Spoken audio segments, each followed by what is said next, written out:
Oi, gente. Esse é o canal de Constelar e Escola Astroletiva. Constelar é um site, constelar.com.br, que está na internet há 27 anos, criado em 1998, e a Escola Astroletiva é uma escola de formação estruturada em astrologia.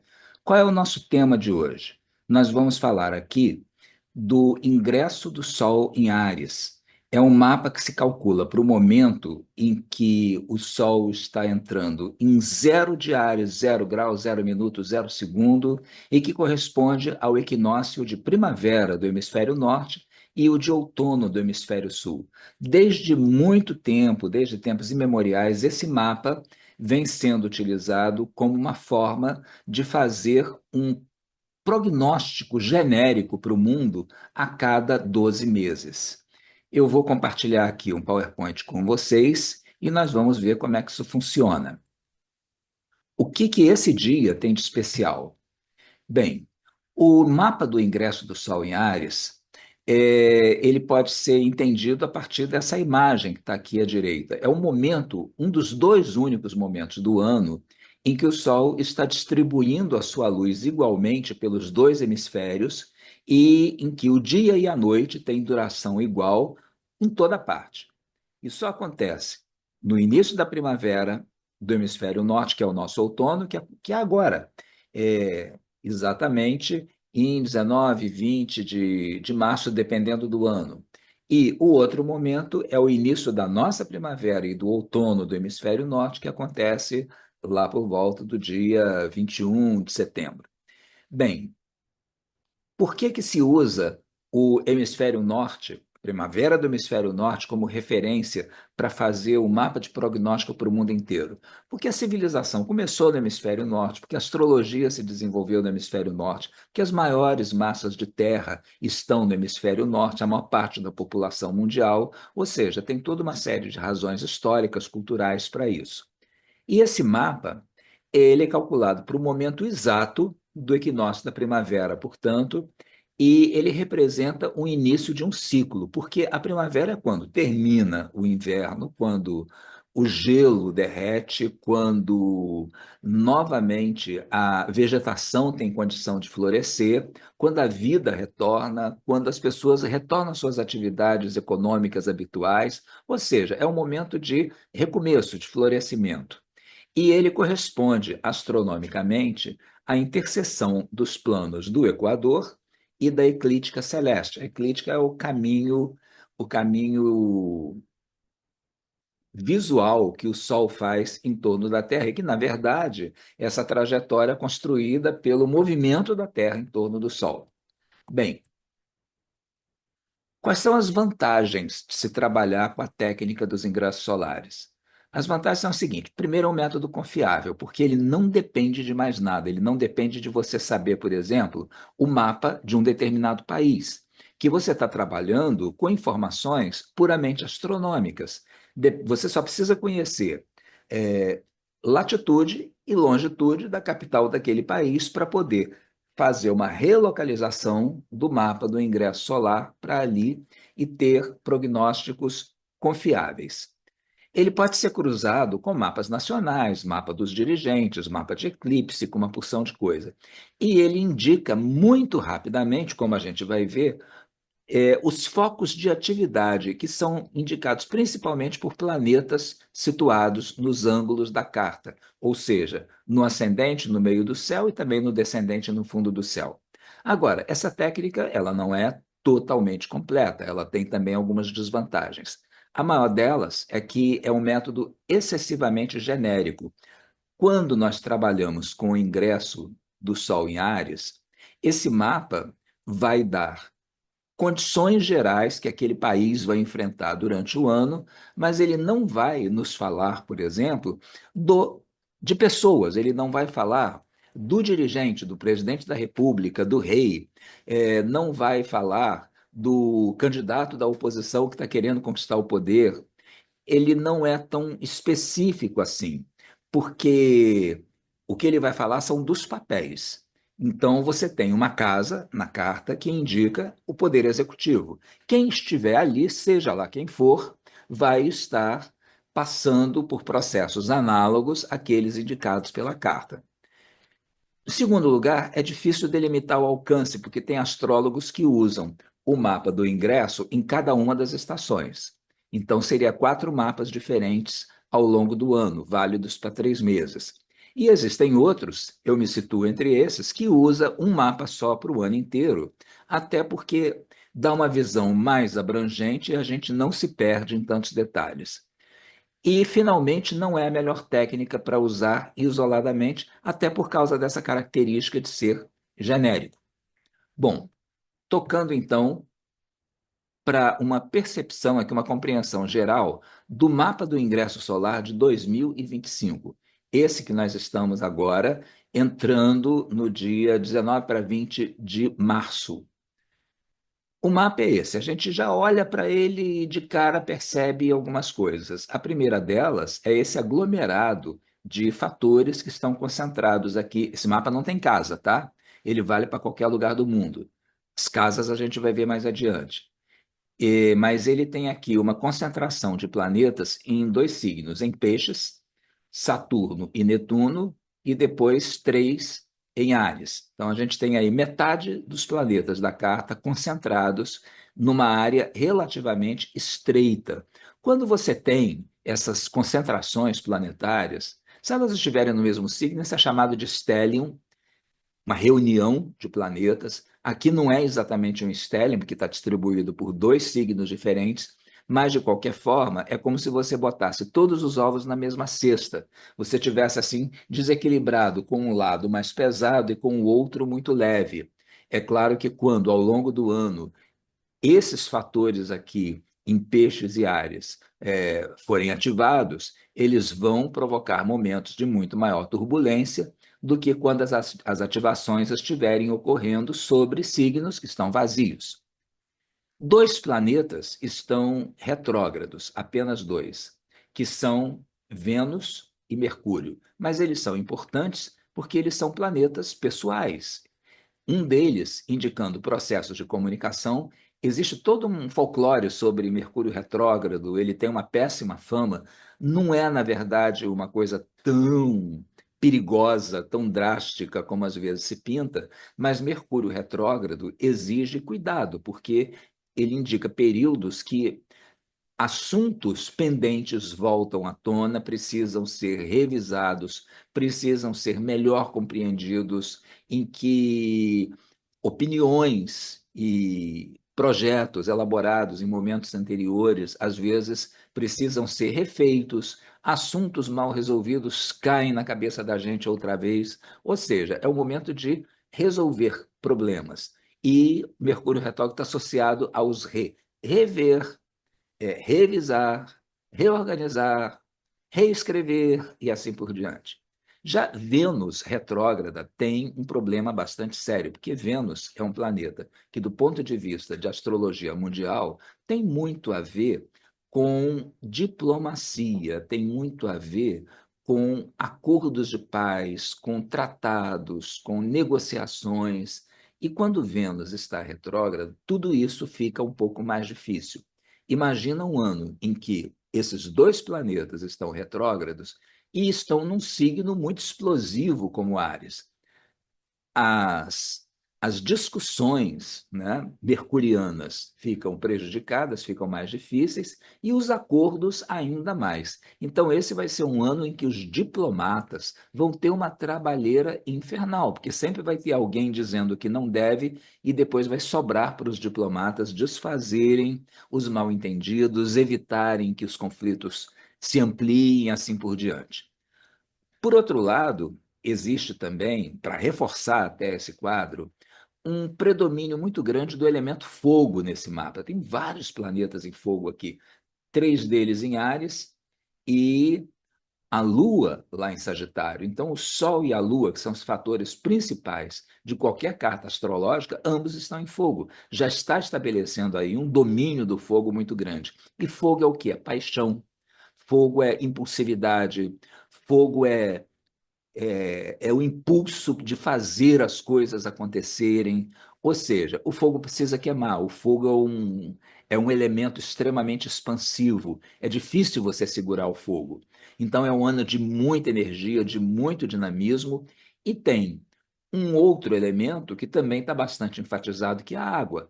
A água também não tem nada a ver com lógica, com racionalidade. A água tem a ver com sentimento, tem a ver com emoções, tem a ver com, enfim, os impulsos do coração. Então, quando você tem um ano como esse, com predomínio de fogo e de água, você tem um ano que está faltando exatamente as outras qualidades, que são a da terra, do pé no chão. Em terra, esse mapa aqui só tem, olha só tem esse Urano em Touro, um planeta geracional que não tem um peso tão grande assim para determinar a importância de um elemento. E também quando você falta, quando você tem a falta de terra, você tem falta de bom senso, falta de praticidade. E o outro elemento que está faltando é o ar. O ar entra com o quê? Com a reflexão, com o planejamento, entra com a lógica, entra com a palavra bem organizada, colocada no momento certo. Então, com falta de ar, falta de terra, excesso de fogo e a água como segundo elemento, a gente tem um ano muito passional, muito impulsivo, onde vai faltar pé no chão e onde vai faltar reflexão. Quer dizer, essa característica vai trazer problemas, com toda certeza. O que acontece quando você, como indivíduo, começa a agir e a falar sem pensar e sem sentido prático de quais vão ser as consequências dos seus atos, fazer tudo no impulso? Boa coisa não dá. Também, quando isso é projetado no nível mundial, no nível macro, no nível de decisões tomadas, às vezes, por um país inteiro, os problemas vão aparecer com muita facilidade. Então, é um ano que a gente vai ter muitas ações que não duram, que não se estabilizam. E aqui eu vou trazer um outro conceito, que é o conceito de modelo planetário. O modelo planetário é uma técnica de análise do mapa pela sua forma geral, baseada na teoria da forma da psicologia Gestalt. Então, a teoria dos modelos planetários distribui os mapas possíveis, os desenhos possíveis, em alguns formatos, né, alguns padrões, e cada padrão, por si só, independentemente de onde estão os planetas, já vai apontar para determinadas características muito claras. Esse mapa aqui, ele pode ser classificado num modelo que é chamado de locomotiva. O que caracteriza a locomotiva? Olha aqui, nós temos 10 planetas que se estendem entre o Marte e a Lua, e eles ocupam aproximadamente 2/3 da carta. E o terceiro terço está vazio. Quer dizer, tem uma área aberta aqui, né, entre a Lua e Marte, por esse lado, entre Leão e Sagitário. Quando você encontra um mapa com esse formato, com esse padrão, o planeta mais importante, que vai ser chamado de planeta guia, é o primeiro no sentido horário, ou seja, o primeiro planeta que nasceu naquele dia, que se tornou visível naquele dia, subiu no horizonte, rumou para o meio do céu, veio trazendo todos os outros atrás dele, né, como se fosse a máquina que está puxando os vagõezinhos do trem, e é o primeiro planeta a se pôr também no horizonte oeste desse mesmo dia. Nesse mapa aqui, observando no sentido horário, o planeta que está puxando todos os outros é a Lua em Sagitário, tá? A Lua foi o que nasceu primeiro naquele dia, cruzou primeiro o meio do céu, vai ser o primeiro planeta a se pôr. E o último planeta é o Marte. Todos os outros estão aqui inseridos no meio caminho, como se fossem os vagões intermediários. Que a Lua simboliza? A Lua é o planeta do movimento. Em astrologia mundial, ela está muito ligada ao movimento, está muito ligada às coisas que vão acontecendo e se sucedendo com muita rapidez. Primeiro, porque é o fator mais rápido do céu. Segundo, porque a Lua tem 4 fases. Então, ao longo do mês, ela vai mudando de cara. ela está cheia, está minguante, está crescente, etc. Então, os antigos sempre atribuíram à Lua essa característica de representar o nosso mundo terráqueo das situações que vão se transformando o tempo todo, que estão em constante mutação. Então, um ano que tem a Lua como planeta dominante é um ano em que a gente tem ações que realmente não se estabilizam, em que tudo pode mudar a cada 20 minutos, como diz aquele slogan da Band, por exemplo, da Band News.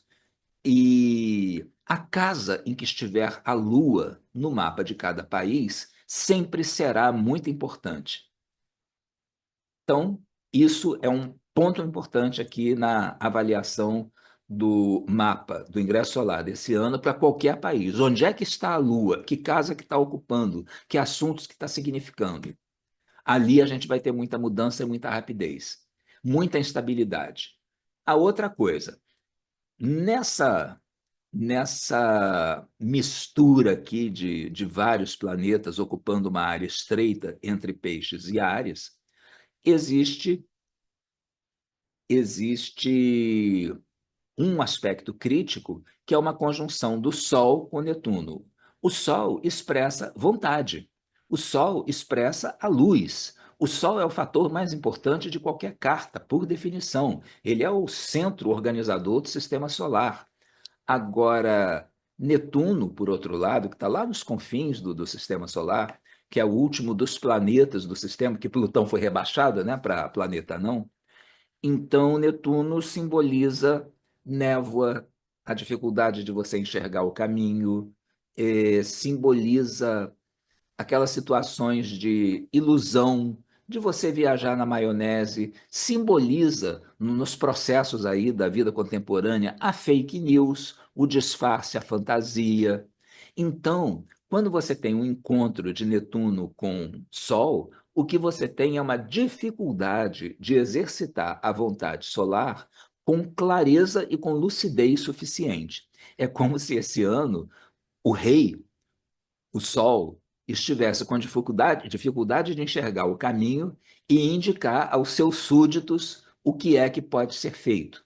Isso significa, na prática, um ano perigoso, porque quando você tem a sensação de estar tateando na névoa, você não tem clareza do caminho a seguir, você pode levar os seus subordinados, os seus comandados, para grandes roubadas. Então, esse é um risco desse ano.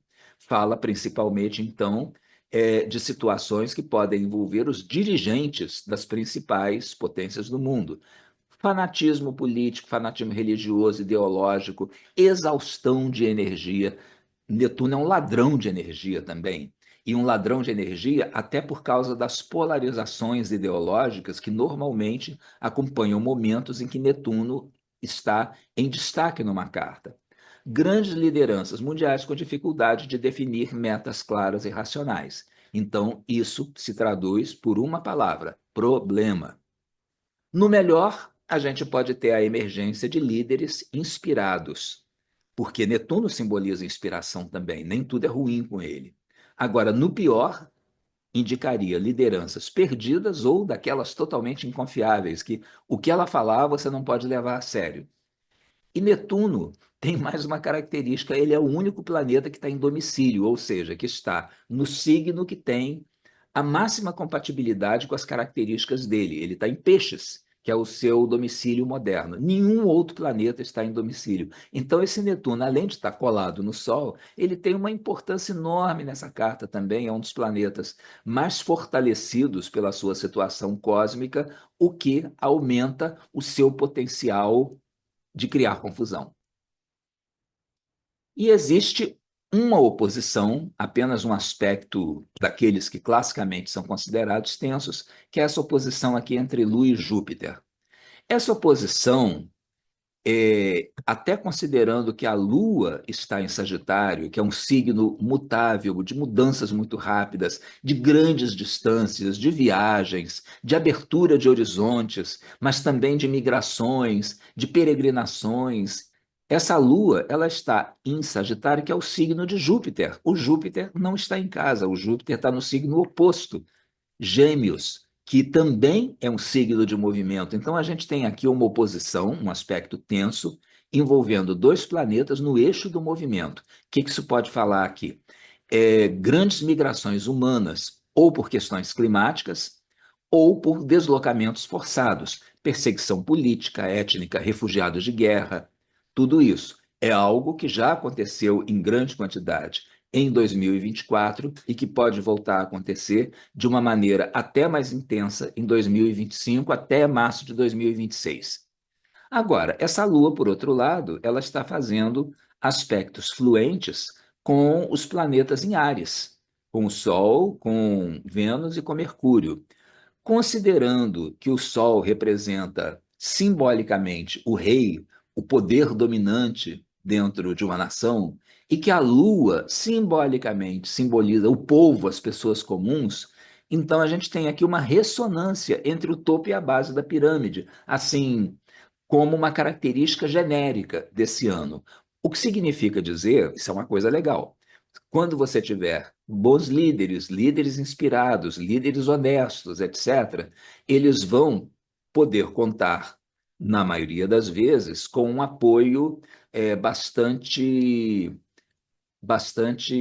presente das populações de seus respectivos países. Agora, isso pode dizer também que governantes fanáticos, mal intencionados, violentos, guerreiros, etc., podem encontrar um respaldo para ideias malucas, para projetos que podem levar as suas populações a situações muito difíceis. Vamos só pensar aqui numa coisa recente que está acontecendo. O Trump, depois de eleito, começou a falar em anexar o Canadá, ou anexar a Groenlândia, ou anexar o Panamá. Gente, um governante que coloca essas ideias ameaçadoras em circulação e encontra um apoio entusiasmado da sua população, isso pode levar a situações extremamente difíceis.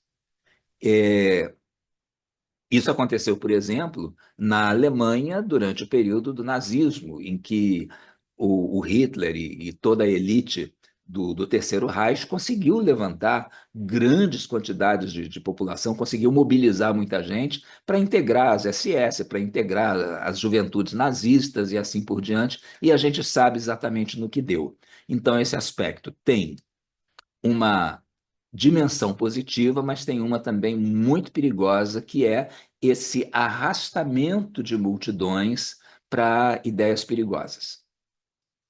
Agora nós vamos ver como é que isso se manifesta país por país. Mas aí, antes disso, nós precisamos lembrar o que é que significa cada casa em astrologia mundial.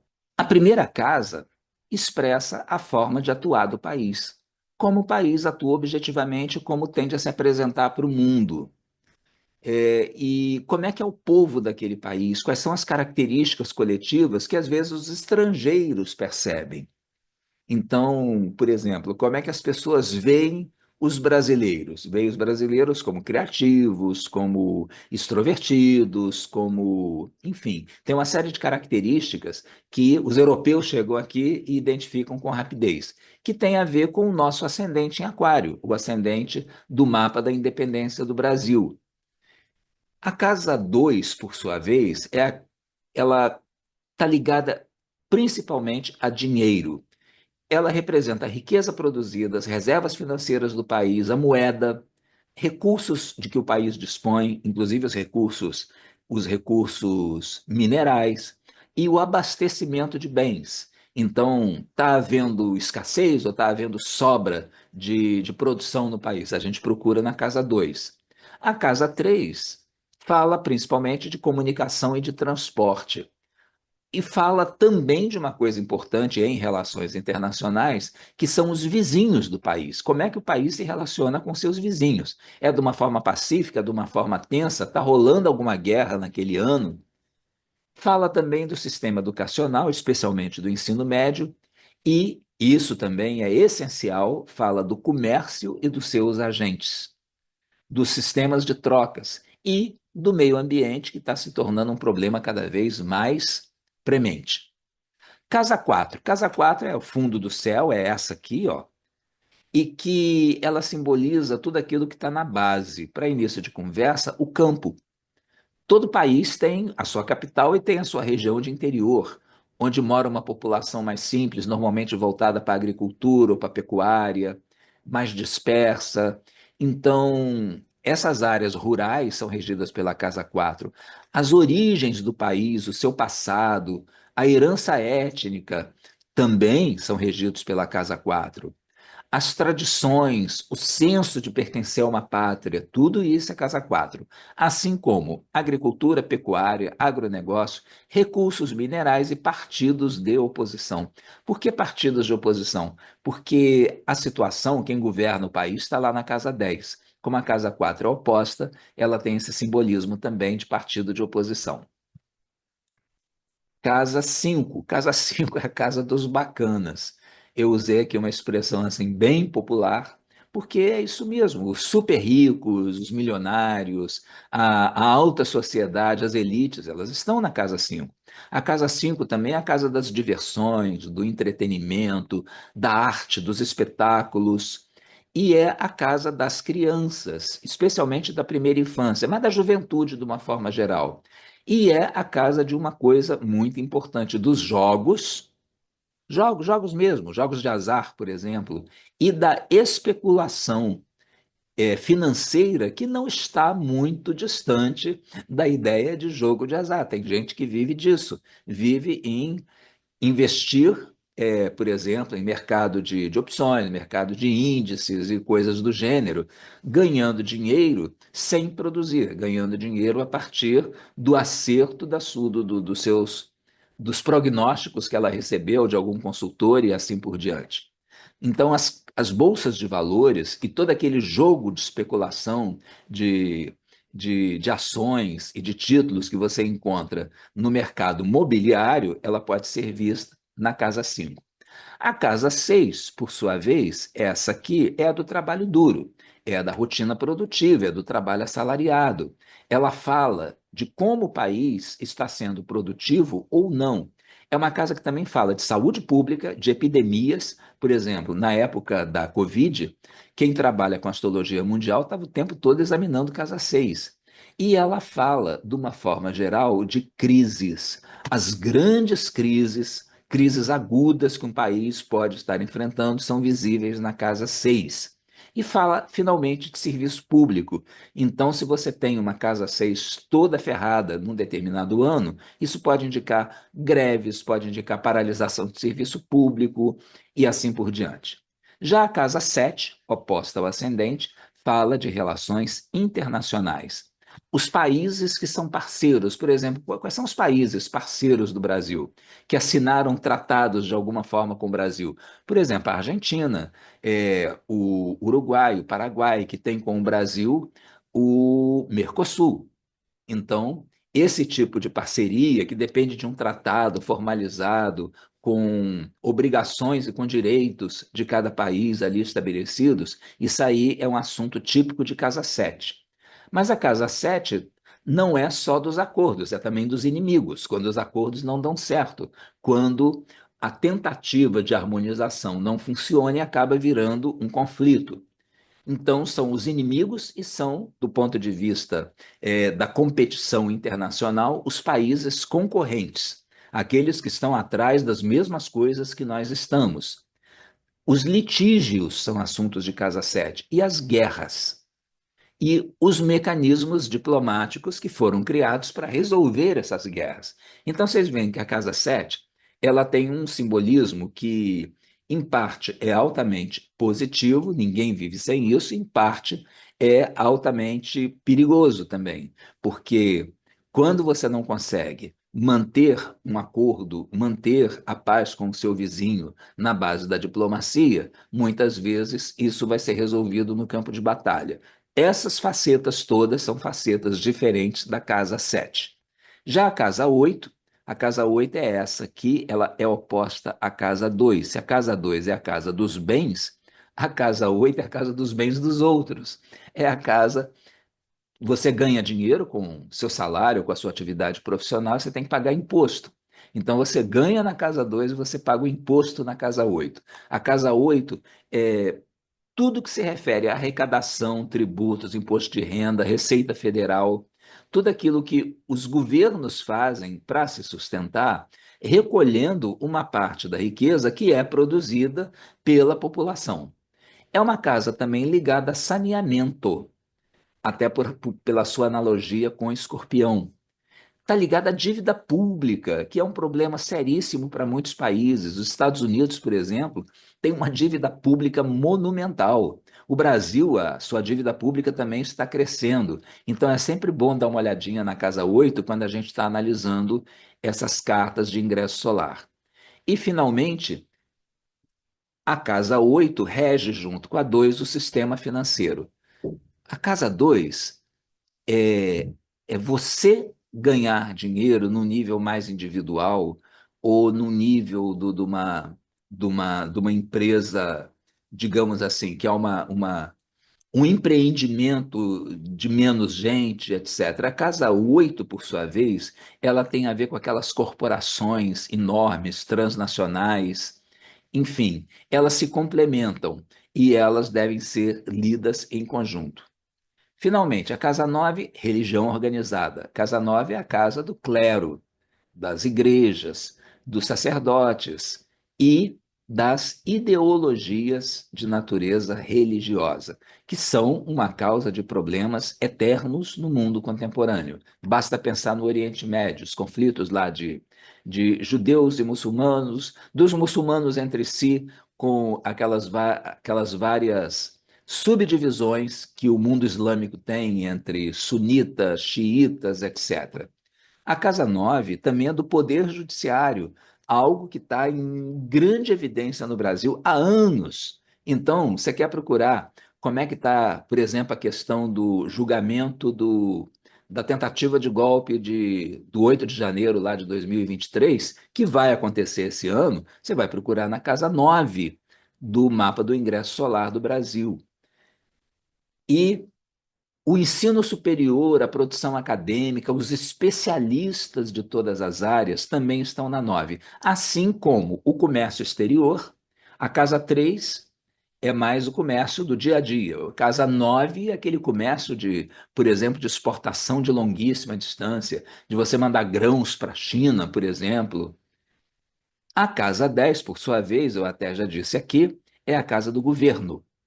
Governo, poder executivo, seus representantes nos países que são presidencialistas, é o presidente da República.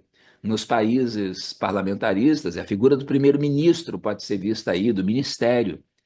É também a casa que fala da reputação do país e do propósito e das aspirações que aquele país tem, no caso do mapa do ingresso solar, ao longo daquele ano.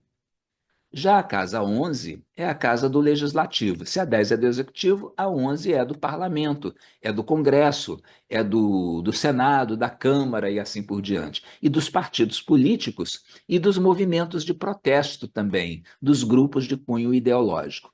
E a última das casas é a 12. A 12 é uma casa de pendência, é aquela casa dos assuntos que você manda para debaixo do tapete, que entra governo, sai governo, ninguém resolve dinheiro, direito. Por exemplo, é a casa da população carcerária. O Brasil tem uma das maiores do mundo, dos movimentos fora de controle, por exemplo, contrabando de drogas e aumento da população brasileira de dependentes químicos, isso é um assunto de casa 12. É a casa dos residentes ilegais. Os Estados Unidos, por exemplo, está tentando resolver isso na base da força. O Trump assumiu querendo expulsar do país 11, 12 milhões de imigrantes que ele considera ilegais, nem todos são, mas a gente sabe que é praticamente inviável você conseguir mandar tanta gente embora de qualquer lugar num período tão curto, né? E o contrabando também tem muito a ver com Casa 12. Ou seja, a Casa 12 é uma casa que tem muita atividade suspeita, muita atividade fora da lei, muita atividade que não é vista com muita facilidade pelas pessoas comuns. Enfim, é uma casa que tanto quanto a 12, tanto quanto a 6, está ligada à crise. Só que a casa 6 é de crises agudas, enquanto a casa 12 é das crises crônicas, aquelas situações que nunca se resolvem, que o país vai empurrando com a barriga. Visto isso, a gente agora vai começar a falar dos mapas de alguns países importantes. Vamos começar pela Rússia, que é um dos grandes protagonistas da política internacional nos últimos anos, por causa do seu conflito com a Ucrânia, que já fez aí mais de 3 anos, né? Então está aqui a carta calculada para Moscou. Vocês veem que aqueles planetas que eu tinha mostrado lá no início, num mapa vazio, sem casas, agora eles estão contextualizados em casas. E o que que a gente vê? Aquela maçaroca de planeta no final de Peixes e no início de Áries aparece no mapa da Rússia todo concentrado na casa 10. A casa 10 é a casa do poder, portanto, é o Putin. O Putin ou qualquer outro que venha substituí-lo, caso ele ele se afaste do poder esse ano, algo que eu duvido, aquele ali só vai sair provavelmente morto ou deposto, mas não por livre e espontânea vontade. Até porque o risco dele parar depois no Tribunal Penal de Haia é muito grande. Mas com essa concentração de planetas, vamos ver aquele que está mais perto da cúspide, ou seja, mais perto do ponto onde começa a casa, que é o meio do céu, é Saturno. Saturno, quando está angular no mapa de ingresso solar, ele está falando de estruturação, mas está falando também de inflexibilidade. Porque Saturno é um muro, Saturno é a estrutura, Saturno é a parede, Saturno é aquilo de onde você não passa. Está falando da dificuldade de dobrar as posições da Rússia, do governo russo, em relação à situação que ela está envolvida hoje, que é a guerra da Ucrânia e a adoção de um estilo mais imperial de poder por parte do Putin. Por que que eu estou dizendo isso? Porque a parte da fortuna, que não é um planeta, é um ponto calculado matematicamente a partir da posição do Sol, da Lua e do ascendente, a parte da fortuna é um sinalizador importante em mapas mundanos, no sentido de mostrar um foco de atenção, uma área na qual eu devo prestar uma atenção especial, porque, porque ela representa muitas vezes uma resposta para os questionamentos que eu estou fazendo naquele mapa. Então, a parte da fortuna em conjunção com o Sol, no mesmo grau, está dizendo, no caso da Rússia, o seguinte: o Sol é o rei. E esse Sol está na casa 10 no caso da Rússia. Então, o Putin, que já governa concentrando muito poder, ele vai tentar, nesse ano de 2025, concentrar mais poder ainda. É como se fosse o rei botando a coroa na cabeça e exigindo total e completa subserviência dos seus súditos. Então, lidar com ele vai ser um pouquinho mais difícil do que já foi em 2024. É um poder executivo hipertrofiado. Metade do mapa está aqui nessa casa. É como se o parlamento russo, que existe, não estivesse em condições de confrontar o executivo. E o Marte está no ascendente.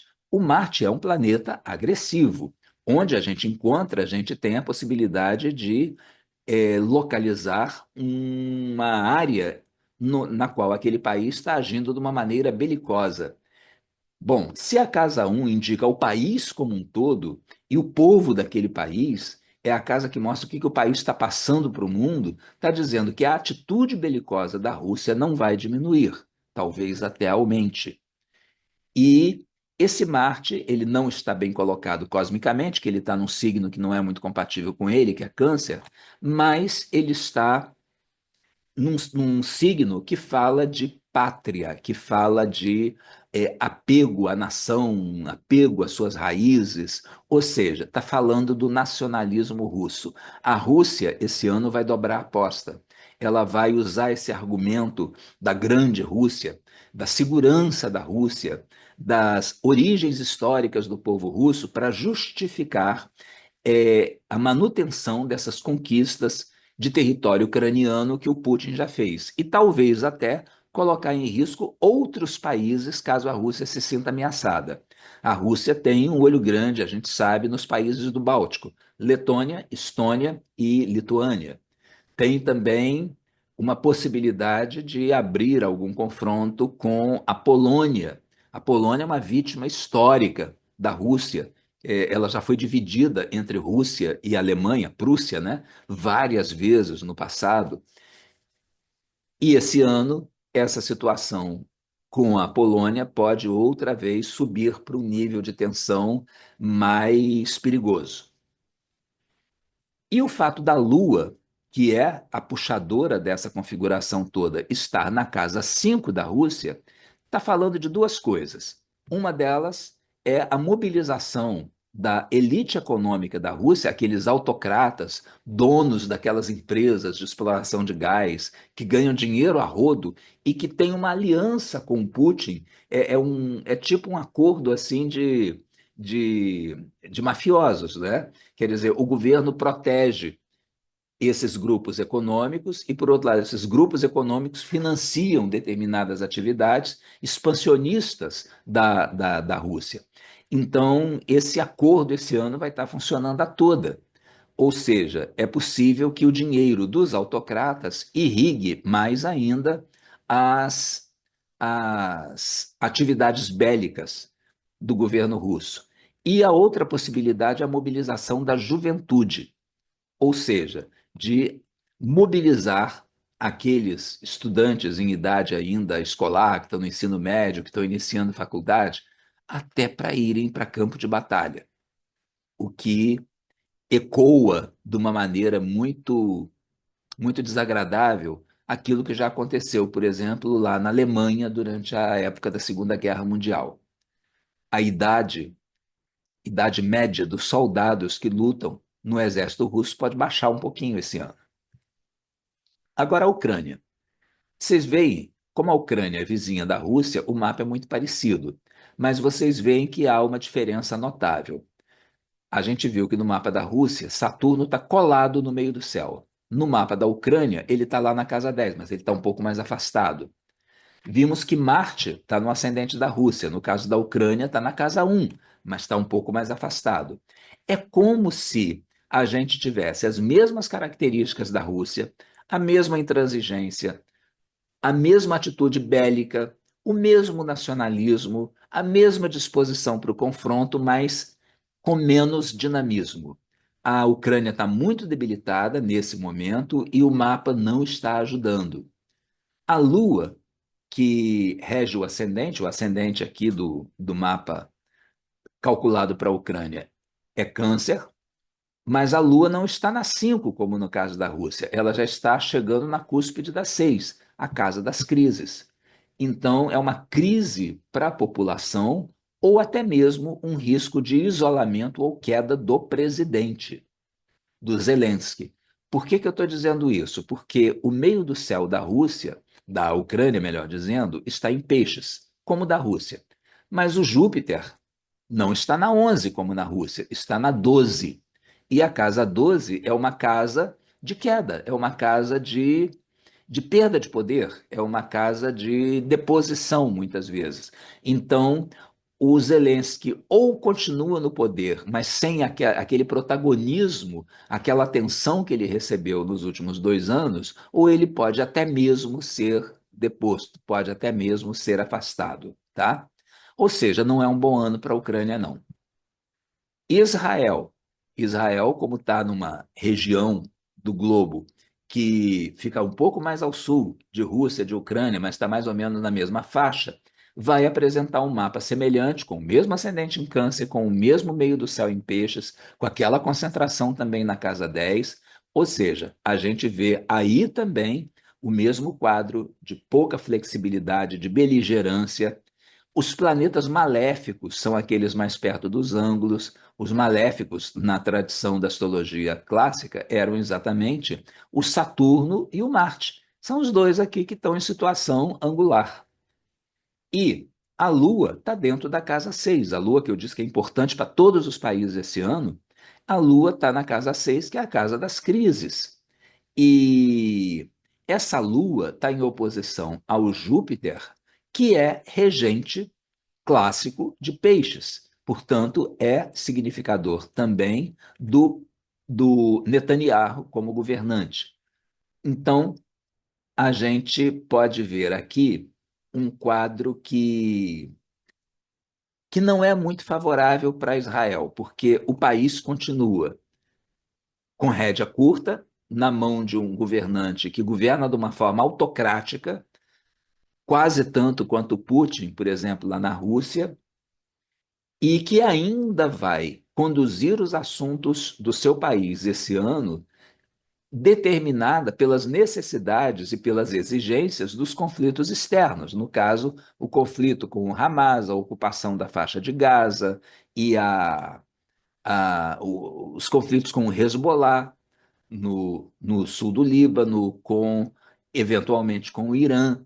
Ou seja, Israel não vai dar o braço a torcer. Israel vai ter, por causa da manutenção da presença do Netanyahu como governante, vai ter uma tendência a manter essa inflexibilidade, essa dureza nas negociações e não abrir mão por exemplo, da ocupação da faixa de Gaza e de um acordo que seja favorável ao estabelecimento pleno de um Estado palestino, por causa de questões e de argumentos relacionados à segurança. Isso significa que a gente vai ter poucos progressos por ali, o que não é bom.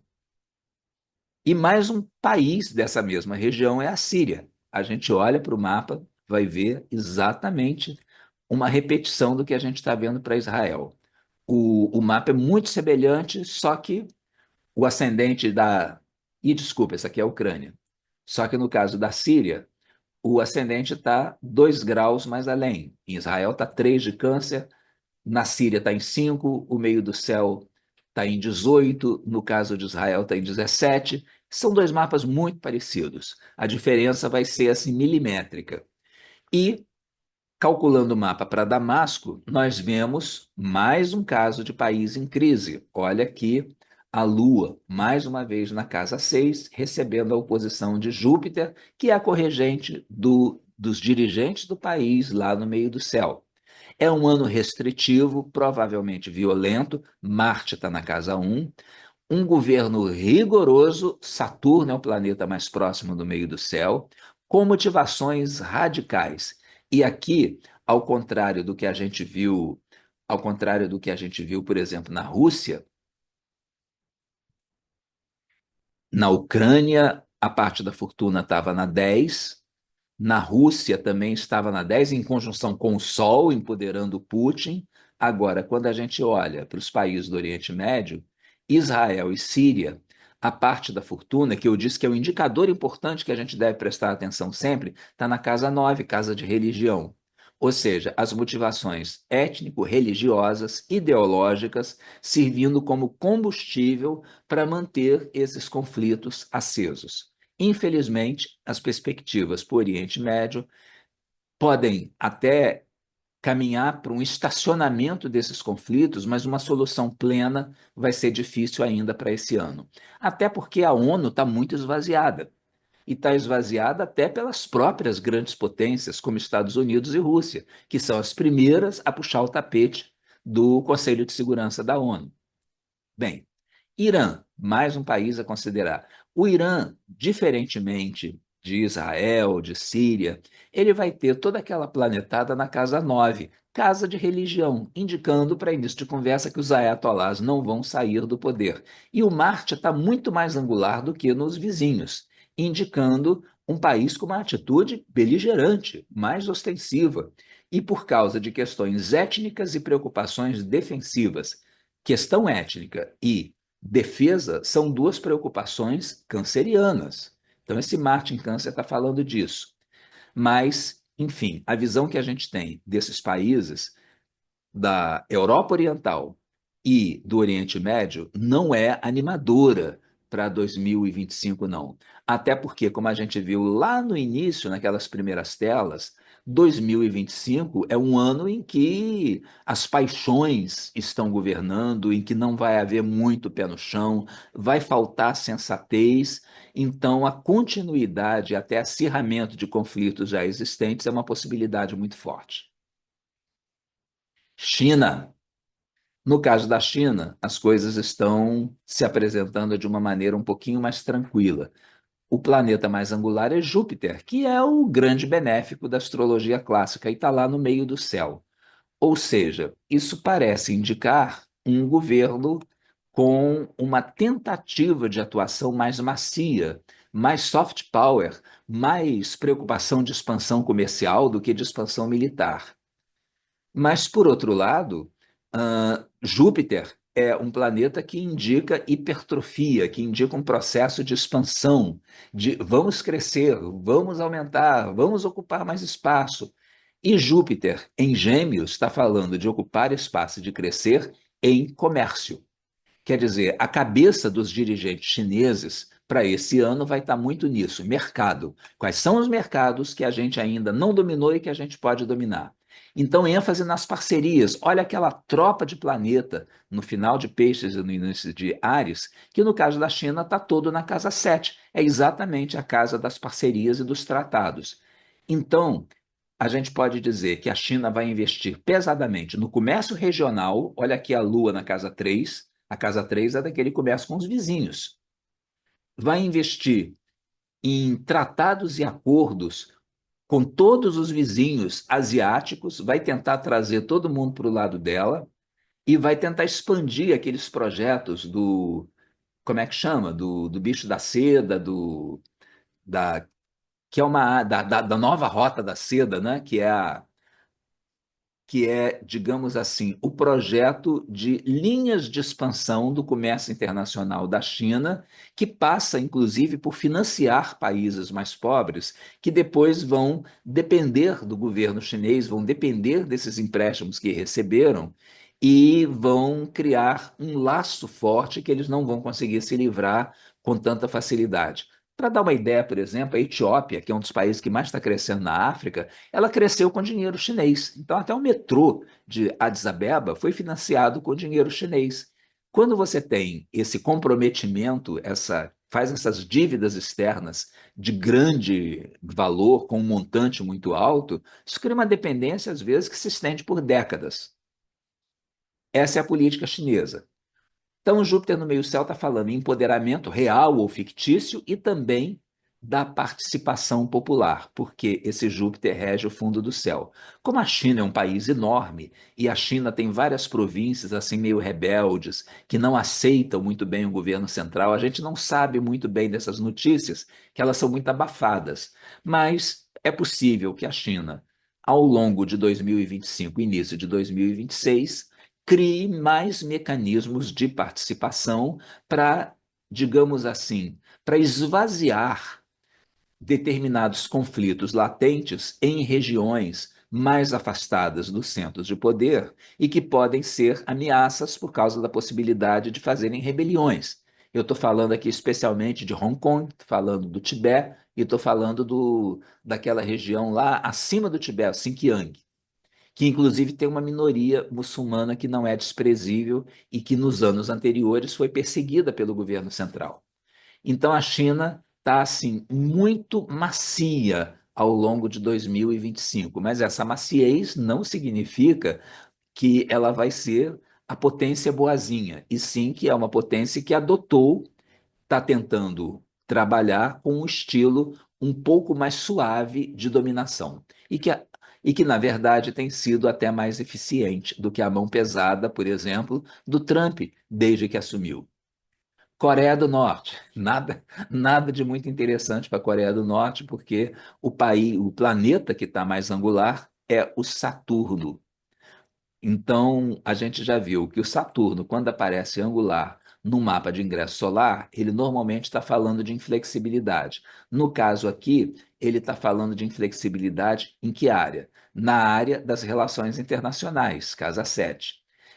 E como a gente tem o histórico da Coreia, o que a gente pode dizer é que esse ano é mais do mesmo, ou seja, a Coreia continua fechada, continua ultra defensiva e continua muito imprevisível. O sinal aqui da imprevisibilidade, que a gente não encontrou nos outros países, encontra até um pouquinho na China, mas não encontra, por exemplo, no Irã, não encontra na Rússia, está presente só na China e na Coreia. É essa conjunção da parte da fortuna com Urano. Eu disse que a parte da fortuna sempre aponta para um lugar que pode estar em ebulição, que pode ser importante durante o ano para aquele país. E Urano é um planeta que simboliza comportamentos imprevisíveis, políticas que às vezes dão guinadas e que aparentemente do nada ganham uma nova direção e começam a assustar, às vezes, os vizinhos. Então, a Coreia do Norte vai ser duplamente perigosa. Primeiro, que ela vai se manter fechada e ultradefensiva, agressiva. Segundo, porque ela vai ser uma caixinha de surpresa, ninguém sabe exatamente o que pode sair da cabeça lá do Kim Jong-un. Bom, entrando agora na Europa. Na Europa, como os planetas não, desculpem, os países estão muito pertinho uns dos outros e, e os mapas de ingresso solar tendem a apresentar em quase todos os países a mesma estrutura, eu peguei aqui um país muito importante, que é a França, e vai servir como um comentário geral que vale praticamente para a Europa Ocidental toda. Essa carta calculada para Paris mostra Júpiter colado no ascendente e mostra aquela tropa de planetas todas na casa 11. Não é na 10, parece que é na 10 aqui, porque a casa, o meio do céu está muito para baixo, né? Então, a cúspide que a gente está vendo aqui na vertical, na verdade, já é da 11, em 9 de peixes. O que que significa isso? Primeiro, é um ano crítico para a França, porque a Lua, planeta que está puxando a configuração da locomotiva, está na casa 6, em oposição ao Júpiter, que está no ascendente. E esse Júpiter rege a casa 7. Casa 7 simboliza o estrangeiro, simboliza o diferente, simboliza, portanto, aqueles imigrantes muçulmanos que estão vivendo na França desde algumas décadas, principalmente vindos do norte da África, é o pessoal da Argélia, de Marrocos, Tunísia, e que estão crescendo, se reproduzindo numa velocidade muito maior do que a população cristã francesa, e que vai levar, provavelmente na década de 2040, no máximo 2050, a que a França seja o primeiro país da Europa Ocidental de maioria muçulmana. Ou seja, a França está prestes, 10 anos passa muito depressa, né? No caso, eu estou falando de 15 anos. A França está prestes a passar por uma transformação profunda da sua identidade como país. Esse mapa está falando disso. E a extrema-direita francesa é muito sensível a essa questão e tem tentado colocar o eleitorado contra os imigrantes. Os argumentos de é preciso deter essa entrada maciça de imigrante, é preciso restringir, é preciso devolver a parcela de imigrantes que não conseguiu, pelo menos na visão deles, se adaptar ao modo de vida francês, ao estilo ocidental e cristão. Então, esse ano a gente pode ver na França muitas questões ideológicas estourando exatamente por causa dessa tensão, dessa polarização entre a extrema-direita francesa de um lado e do outro lado grupos muçulmanos que estão presentes em enorme quantidade na periferia de todas as grandes cidades francesas. E muitos deles são muçulmanos que nasceram na França, eles não conhecem a Tunísia, não conhecem Marrocos, para eles, o país deles é a França. Você não pode pegar milhões de pessoas e, de repente, mandar para uma África que eles nem sabem direito como é que é. Os pais deles, ou os avós deles, é que vieram de lá. Mas a extrema-direita não enxerga assim. Então, a gente vai ver esse conflito aí pegando fogo, talvez, esse ano. Por outro lado, muita ênfase na economia, que a gente está vendo aqui, a Lua, em oposição ao Júpiter no ascendente, ela rege a casa 2 de economia. E o país projetando uma imagem forte e otimista, apesar de todos os problemas, pela presença desse Júpiter no ascendente. O Júpiter no ascendente significa, ó, as coisas podem até não estar perfeitas, podem não estar totalmente em ordem, mas nós somos simplesmente o máximo. Então, é tentar manter a imagem, a reputação do país na melhor situação possível. E muito poder pro parlamento. De onde que eu estou tirando isso? Estou tirando aqui do Congresso francês, que é simbolizado pela Casa 11, e a casa mais ocupada dessa carta é exatamente a 11.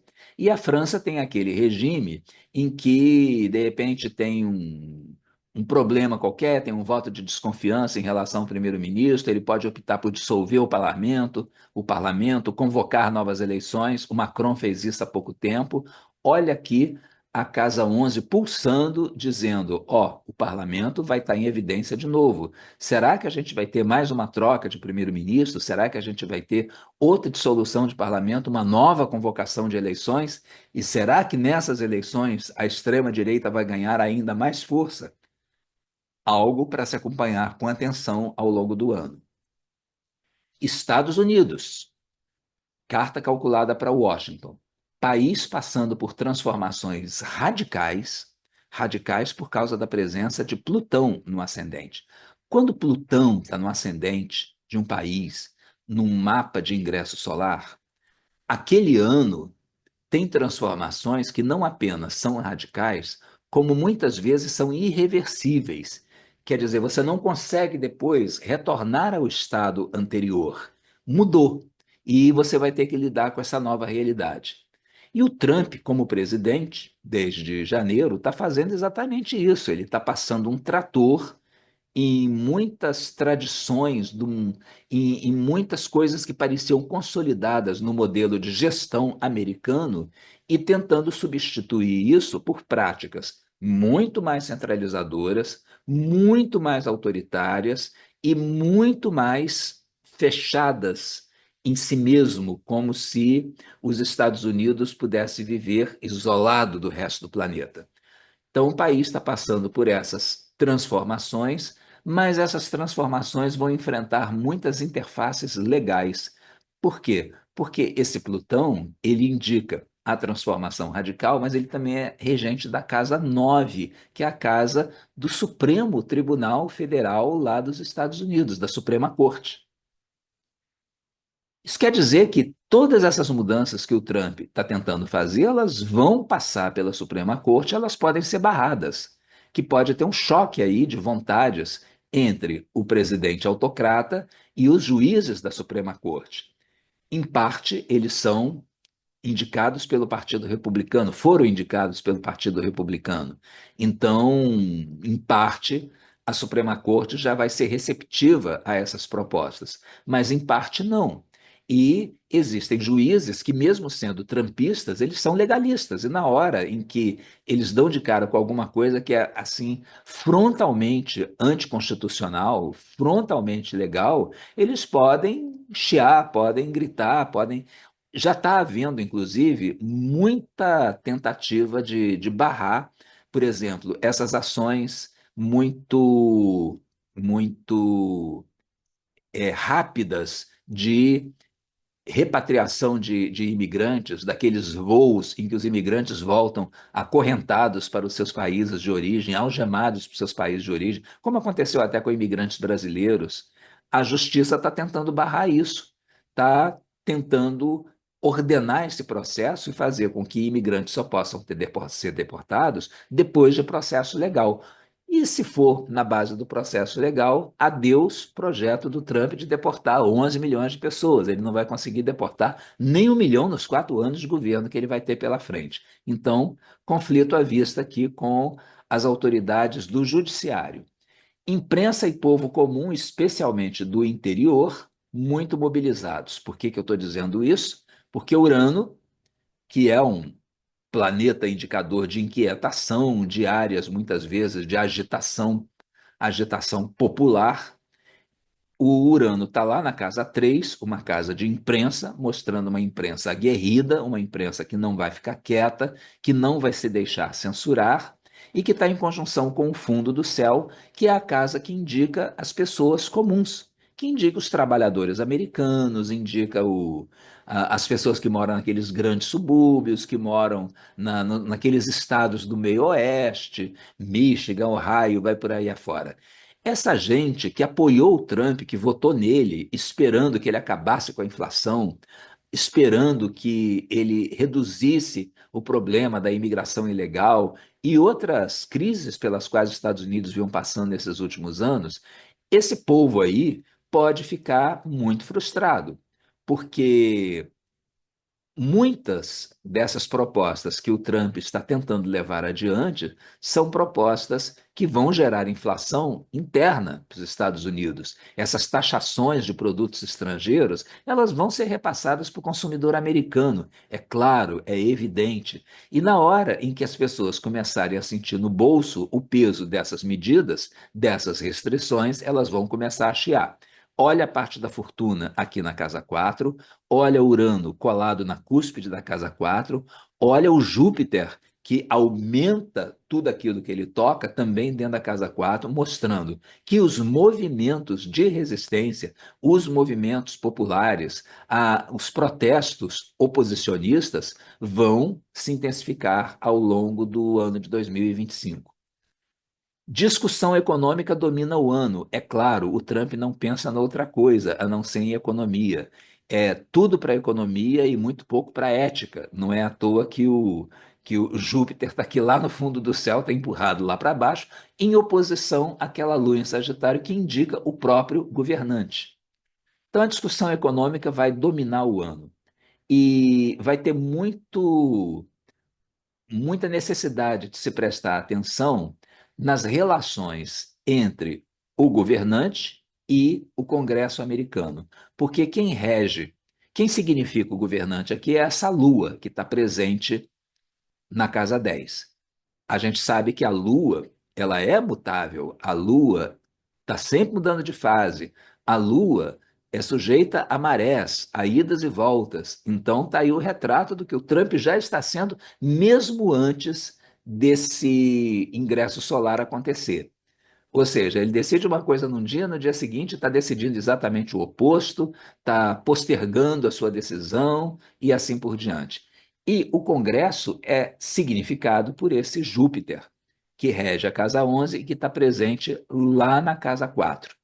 Então, como Júpiter está em oposição à Lua, a gente vai ter aí muitos momentos de choque entre a visão do presidente, que é centralizadora e que é muito fechada nessa ideia da taxação, da tarifa, etc., e a visão do Congresso, que pode começar a escutar mais o povo americano na sua reclamação contra tarifas excessivas que vão provocar inflação interna.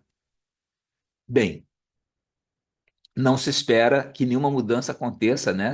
Não se faz omelete sem quebrar ovo. Então, nos Estados Unidos, a gente tem aí uma quantidade, uma quebradeira de ovo sem tamanho. Aliás, por, por coincidência, o ovo está custando uma fortuna nos Estados Unidos e está sendo vendido por unidade. Bem, Canadá. O Canadá é praticamente o mesmo mapa dos Estados Unidos, mas vocês vejam que o Plutão está muito mais colado no ascendente do que no caso do ingresso solar americano. O que que significa? Significa que essas mudanças.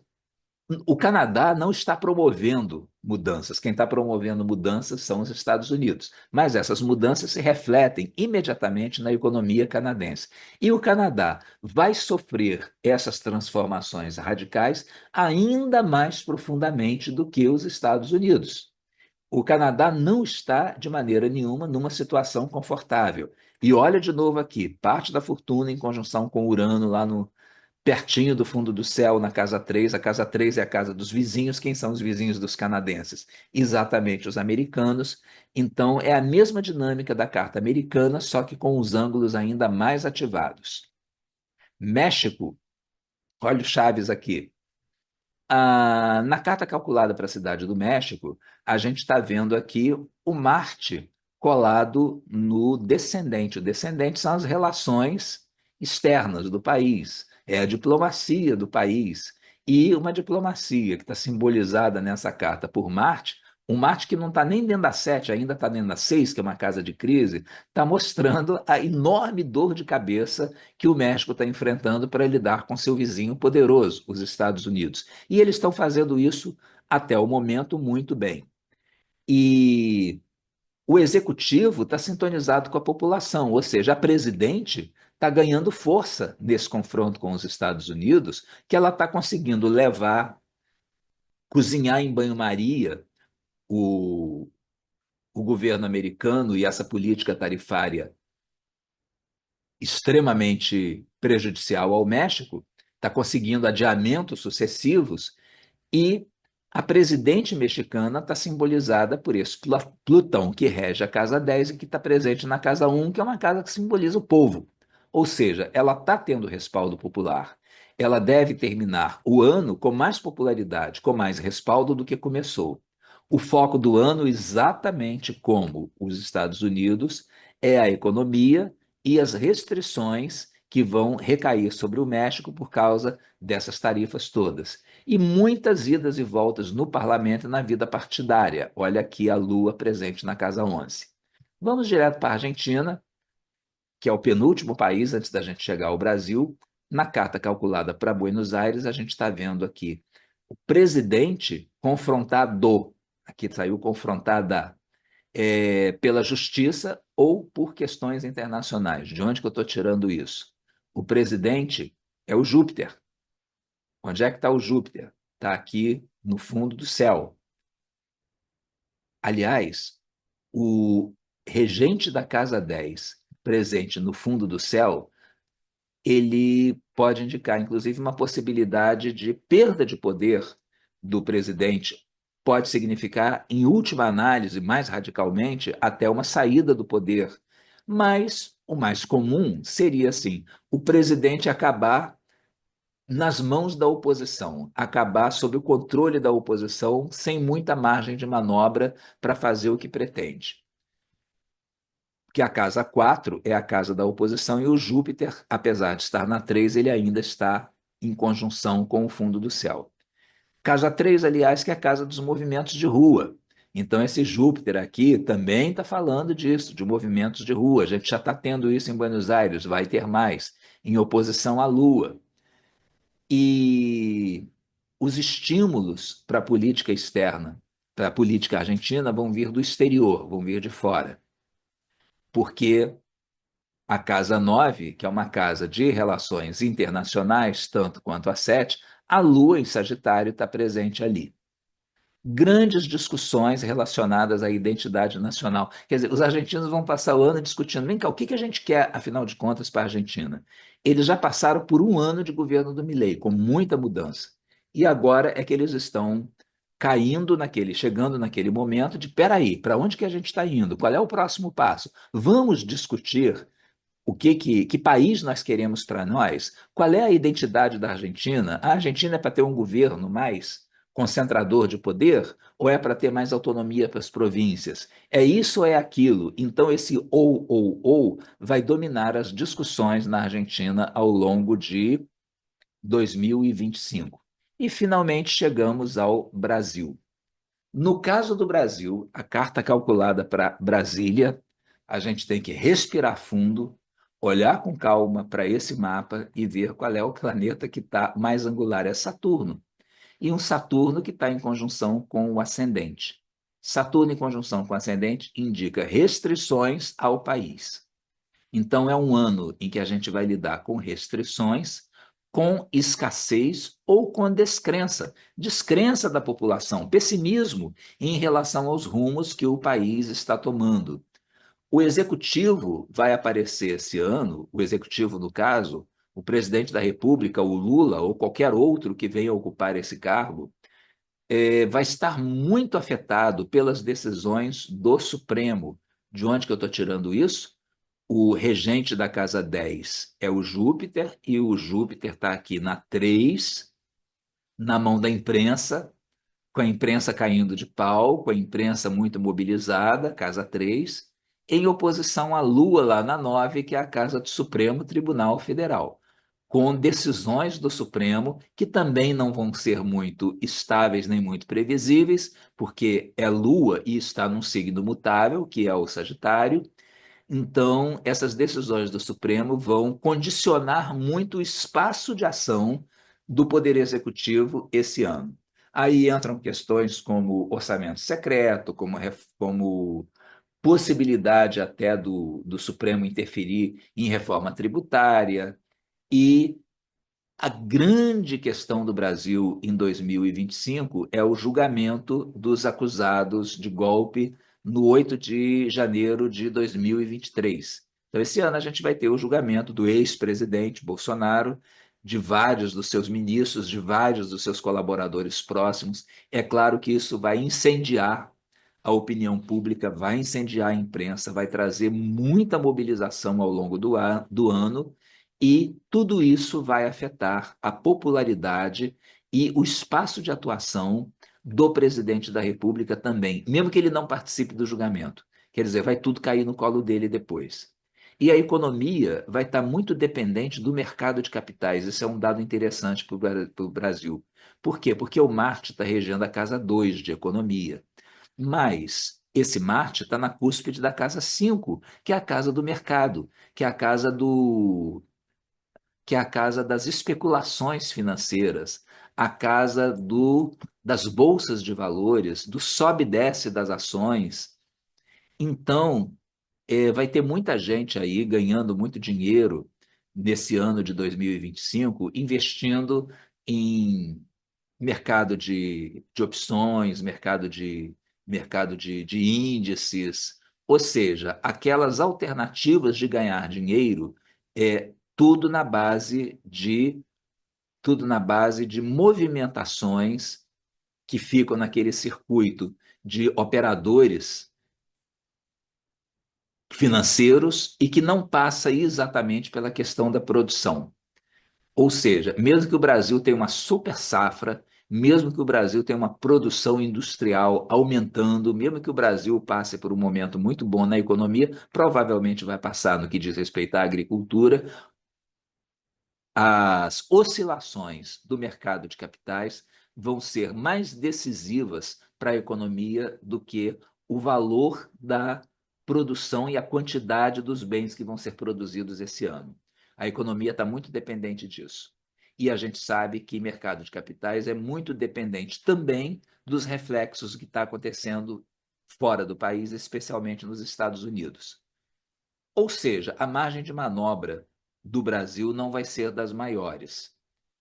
Não é um ano exatamente muito feliz para o país. A gente teve 2023 como um ano mais tranquilo nesse governo Lula, 2024 como um ano em que as tensões começaram, e as tensões vão aumentar muito no ano de 2025. Até porque esse Saturno que vocês estão vendo aqui no ascendente do país e o Netuno, eles vão, a partir de já de abril e maio, eles vão estar em cima do Plutão na casa 2 do Brasil, que é o significador da economia brasileira.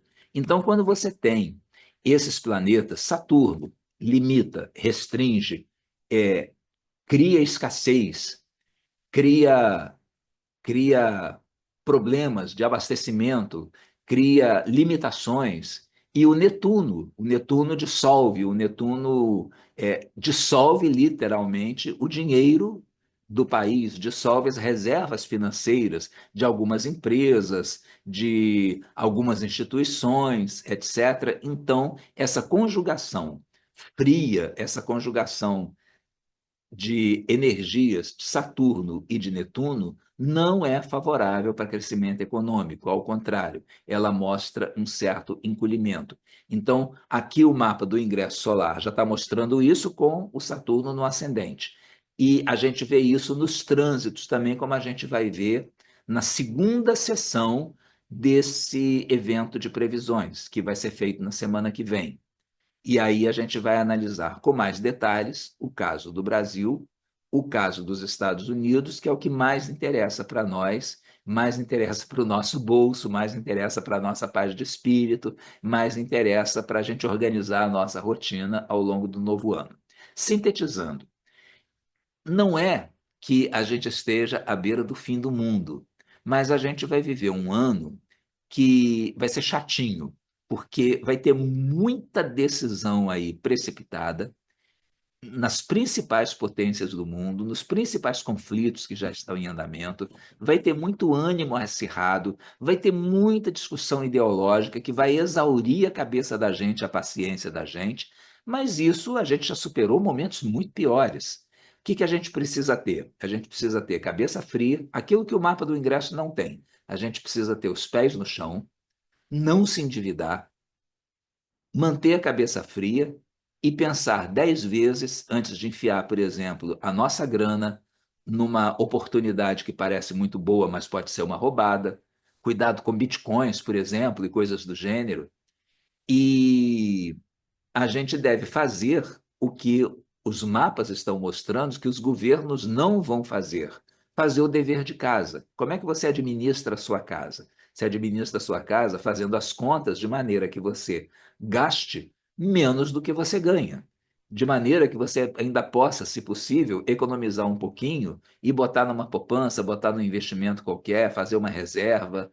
Ou seja, o que toda essa análise das principais potências mundiais está dizendo é: eles não vão se entender muito bem, eles vão se enrolar nas próprias pernas, eles vão tomar muitas decisões precipitadas, os poderosos do mundo, de uma forma geral. Então, nós, pessoas comuns, pelo menos que nós, não entremos com a nossa contribuição nessa geleia geral, que a gente consiga manter a cabeça no lugar e raciocinar o tempo todo assim. Todas as tempestades passam, todos os momentos de desânimo depois são sucedidos por momentos de entusiasmo e o Brasil passou por crises econômicas terríveis aí nos anos 80, passou por outra no início dos anos 90 no governo Collor, passou por outra agora em 2008, 2009 com a história da Marolinha, né? Aquela crise no mercado imobiliário dos Estados Unidos que se refletiu aqui, passou por outra no segundo governo Dilma. Então, é a mesma coisa. A gente já está escolado em matéria de crise e a gente não deve ficar esquentando a cabeça mais do que deveria com todo o noticiário negativo e alarmante, alarmista que a gente vai ver em volta de nós, difundido pela imprensa. Até porque boa notícia não vende. As boas notícias esse ano, quem tem que criar somos nós mesmos, com o nosso esforço, com o nosso trabalho, com a nossa dedicação e, principalmente, com a nossa certeza de que o mundo está girando o tempo todo e que, mesmo esse mapa do ingresso solar, por piores prognósticos que ele possa trazer para um país ou outro, isso só dura um ano. Daqui a um ano a gente estará vivendo outra situação, estará vivendo outro ciclo. É isso e convido vocês para assistir o segundo vídeo. Aproveitem para se inscrever aqui no canal, para clicar lá naquele botãozinho de inscrição, para ativar o sininho das notificações. E quem fez o cadastramento através de rede social vai receber por e-mail a comunicação com o link do segundo vídeo, tá? É isso, obrigado para quem conseguiu assistir até o final.